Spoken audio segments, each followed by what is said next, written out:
Dr. Jensen and his wife thought Armour would be good to increase thyroid function. He did not realize that if you take a hormone, a steroid, a neurotransmitter, or a digestive enzyme, whatever your endocrine, exocrine glands make, if you take those substances, I'm telling you, your glands quit making them.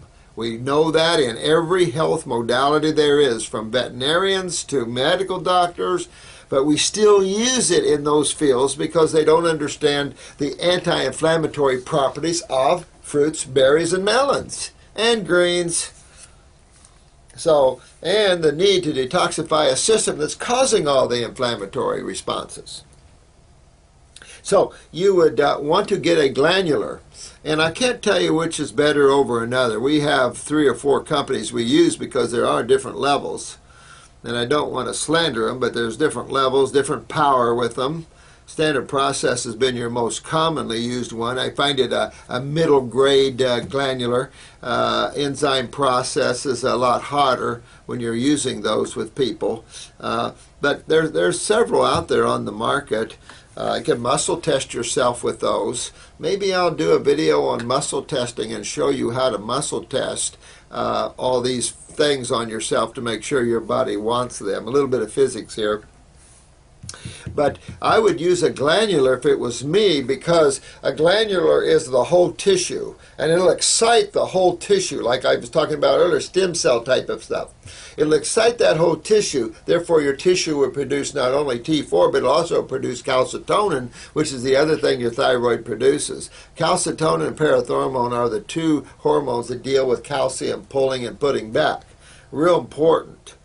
Hypothyroidism also can be linked to pituitary hypocondition. So in all, unless you have someone that's spent a number of years looking at those, and you can always fill out a questionnaire, send it in, and see the staff and how they deal with that. But outside of that, you want to make the body healthy. And the end result of whatever we do to be well is to understand that we're after making the cells healthy. And I have just 2 philosophies in health: clean all the acid wastes and overgrowths of parasites in the body out of it, and strengthen the cells that comprise your body. I mean, this is your body, is your cells, and those cells need to be fed and cleaned properly. Okay, see if going on. This guy has a cataract. Cataracts are cholesterol plaquing, and it's never a good sign to see cataracts for what it means in the brain, because of cholesterol being used as the body's main antacid. Your adrenal steroids are made of LDL, and your adrenal steroids are key in the body's using them initially as antacids. Medical doctors use cortisol as an antacid all the time. So does your body. The problem with taking that external to the adrenal glands is losing the adrenal gland production of cortisol, which most people can't afford. That same steroid controls sugar metabolism. So when you have low cortisol levels, I don't care what blood work shows or anything else, when you run low cortisol levels, you run low blood sugar or hyperglycemia, which is type 2. And correct the adrenal glands, and either one of the hypoglycemia, which is low blood sugar, or hyper, which is type 2. Both of those will go away nice as you please. But that's an adrenal gland issue. And so cortisol is real important. When the body doesn't have enough progesterone and cortisols and your corticosteroids, the body will turn to cholesterol as a direct substance to use as an antacid. And this is when you start to see the buildup of it up interstitially. And that's in the wall of the vascular system, in the eyes, in the brain. It's all over. So if cholesterol is an antacid, it's a lipid, meaning a fat, how would you get rid of that? Yes, if it's an antacid, then it's in the lymph system, and what system would you have to focus on? See how we keep coming back to that lymph system again? I tell you, you can almost keep coming back to it all the time. I would use upper circulation and move blood around in my head and in your eyes. I would also move that lymph system. You're on something N-acetyl carnosine or zine. I don't use those. Once in a while, I use acetyl L-carnitine to pull oxygen maybe up in the brain when I have some very advanced cases, but I've never seen any great improvements at all from it. So, sometimes I'll flip and use something like that when I get desperate, but to tell you the truth, I just never see any benefits from that. It's really a lymphatic problem. And taking a form of an amino or anything like that, I tell you, if you're going to use an eye wash, make sure it's like ours where you have lymph formulas and blood formulas where you're increasing blood flow in the eye and you're increasing lymph drainage.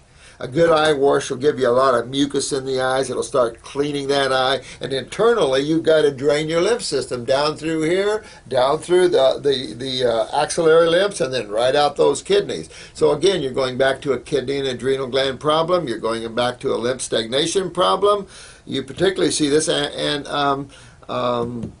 glaucoma, which is lymph pressure. This is the lymph system. And this is an acid pressure, not good. Then you can get MACD, which is macular degeneration, wrinkling of the... there's all kinds of names associated to the decay and breakdown of tissue when acids are stagnant in those tissues. It's just unlimited. They're not causative factors from other things. It's kind of like this Huntington they blame on genes and things like that. Best you don't go there because it's not important. Cells are damaged and mutated and with each generation. Unless someone's cleaning their lymph system and rebuilding their cells, you're going to alter the genetic makeup of cells. If you get too wacko with the gene theories, then it's like, oh, I carry this gene, like you're carrying a little baby around. Oh, give me a break. It's just ridiculous. It's just simpler than that. Oh, someone asked me about gallbladder polyps and gallstones. I tell you, you want to go on a raw food diet, which you probably are. I do a fruit fast, maybe a grape fast for a few days. Use a liver gallbladder formula. Ours will do well. I have a whole bunch of picture of gallstones here. But we have a liver gallbladder flush. You can call into the office here and get it. But it's 8 ounces of pure cold pressed extra virgin olive oil, organic olive oil, 8 ounces. And then we mix it with like 6 to 8 ounces. And I like the pink grapefruit juice. The lemons tend to be more nauseating. Oil is very nauseating, and I'd have a little apple juice. I used to take a little apple and just kind of just suck on it and chew it a little bit. Apples is a good detoxifier anyway, and we'll have the instructions for you. You can call in and do a liver gallbladder flush. I'd first get myself raw, clean the bowels. I like to put a bowel formula on here with it because you don't want to be constipated doing a liver gallbladder flush. Now, gallstones are real soft. They're generally emerald green and yellow. The yellow's cholesterol. And clean that out. But if you're having polyps, just like bowel polyps, polyps comes from the inside of the wall. It pushes through. It's like it's stagnant lymph.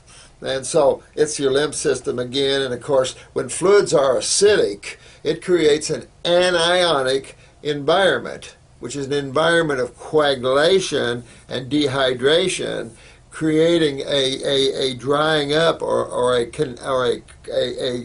coagulating issue where things are sticking together, becoming stones or rocks or gallstones, things like this. It makes that lymph system thick, and you've gotten some real thick mucus out of the head before. Sometimes it takes months and months to start making that anionic environment a cationic environment, one where you're seeing more of a rehydration and a thinning of that fluid so the body can expectorate it better. So don't get frustrated. Some people have real bad, especially if you've been on dairy products all your lives, you could have a lot of work ahead of yourself, but don't get frustrated. You'll get it. Let me see here. Let's see what she says here.